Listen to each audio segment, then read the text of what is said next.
Hello everybody, I'm going by the name of Gwijilavpaji Dread Master TZ. Today I want to show you how to do this dreadlock style for the beginners. But the important thing, don't forget to subscribe my YouTube channel in order to be notified in each video that will be uploaded. And this video is just a teaser. To watch a full detailed video, please click the link under the description below. Asante ndugu mtazamaji wa Gwiji TV, jina langu naitwa Gwijilavpaji Taji Kipaji.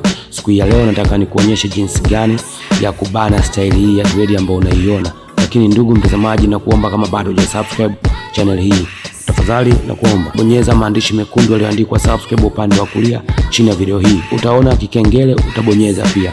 Hicho kikengele kitakusaidia wewe kupata taarifa juu ya kila video mpya ambayo nakuwa nimeiweka kupitia channel yako pendwa ya Gwiji TV. Na hii ni kwa ajili ya wale ambao wanaanza kujifunza kubana dread. Na kitu cha kuzingatia, hii video ni trailer tu.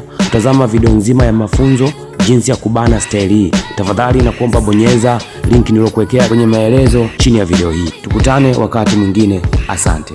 Na kwa mahitaji ya kuanza dread, kuipea dread, kuunga dread, lakini pia pamoja na kufumua dread, Gwijilavpaji inafanya pia huduma hizo. Lakini ndugu mtazamaji, kwa mahitaji ya huduma zangu unaweza ukanicheki kwa namba ya simu ya 0712644408.